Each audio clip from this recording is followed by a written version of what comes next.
এই ত্রাণগুলো বরিশাল বিশ্ববিদ্যালয়ের শিক্ষার্থীরা বরিশালের বিভিন্ন জায়গা থেকে সংগ্রহ করেছেন। এগুলো পৌঁছে দেওয়া হবে বন্যা দুর্গতদের কাছে। একইভাবে বরিশালের বিভিন্ন স্কুল ও কলেজের শিক্ষার্থীরাও তাদের মতো করে ত্রাণ সংগ্রহ করছেন। ভিন্নভাবে বিভিন্ন সামাজিক ও সাংস্কৃতিক সংগঠনের কর্মীরাও বরিশালের বিভিন্ন জায়গায় ত্রাণ সংগ্রহ কার্যক্রম চালিয়ে যাচ্ছেন। সবার উদ্দেশ্য ও লক্ষ্য একটাই, আর তা হচ্ছে বন্যা দুর্গতদের পাশে দাঁড়ানো।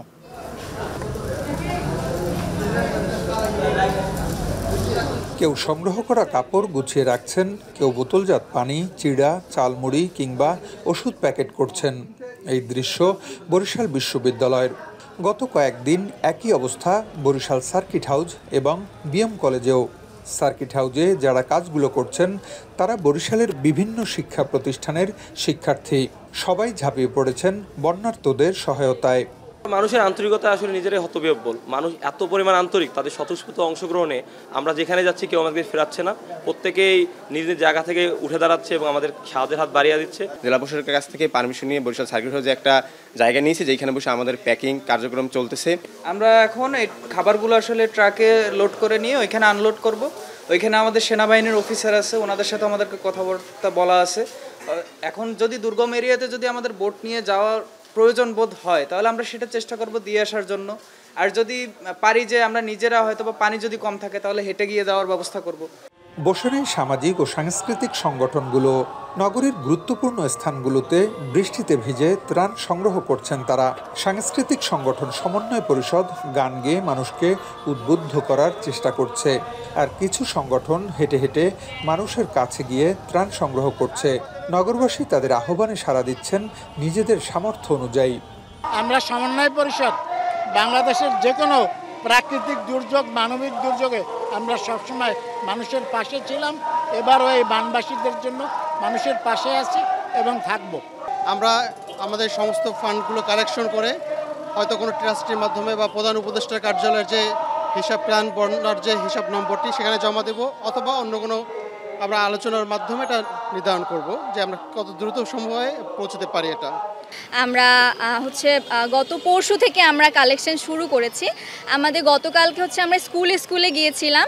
আমাদের অনেক ভালো, আসলে আলহামদুলিল্লাহ অনেক ভালো ফান্ড আমরা কালেক্ট করতে পেরেছি।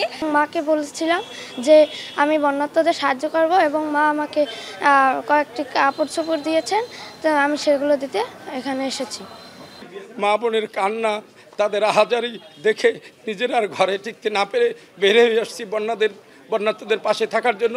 এই যে ছাত্র সমাজ এরা এই জায়গায় উদ্যোগ নিয়েছে, আমরা এসে তাদের কাছে জমা রাখতেছি, তারা এই বন্যার্তদের পাশে গিয়ে দাঁড়াবে আমাদের বরিশালবাসীর পক্ষ থেকে। মানুষের জন্য কিছু করতে পারার আনন্দই আলাদা। যতদিন প্রয়োজন হবে শিক্ষার্থীদের এই কার্যক্রম চলবে। তবে বন্যার্তদের পুনর্বাসন নিয়ে কিছু করা যায় কিনা তা নিয়ে চিন্তাভাবনা চলছে বলে জানান বিশ্ববিদ্যালয়ের এই শিক্ষক। আমরা তো সামগ্রিকভাবে অনেক করতে পারবো না, কিন্তু ওখানে ওই এফেক্টেড এরিয়ায় আমার যে শিক্ষার্থীরা আছে তাদের মাধ্যমে প্রকৃতপক্ষে যারা ঘরবাড়ি একদম হারিয়ে ফেলেছে তাদের আমি যদি এই টাকাটা 2-5টা পরিবারকেও যদি আমি একটা কিছু টিন কিনে দিতে পারলাম, থাকার মতো আপাতত ব্যবস্থা হলো, তারপর শিক্ষা উপকরণ, বইপত্র নাই, কিছু নাই, সেখানে যদি আমি কিছু শিক্ষা উপকরণও কিনে দিতে পারি সেটাও একটা পুনর্বাসনের অন্তর্ভুক্ত। সেইভাবে আমি ব্যক্তিগতভাবে চিন্তা করছি স্টুডেন্টদের সহায়তায়। বরিশালের বিভিন্ন শিক্ষা প্রতিষ্ঠানের শিক্ষার্থী ছাড়াও বিভিন্ন রাজনৈতিক দলের ছাত্র সংগঠনও ত্রাণ সংগ্রহ ও বিতরণ কার্যক্রম পরিচালনা করছে। ফেরদাউস সোহাগ, এখন, বরিশাল। 250টিরও বেশি ডিজাইন অপশন নিয়ে ওয়ালটন স্মার্ট ফ্রিজ, বোঝে আপনার প্রয়োজন।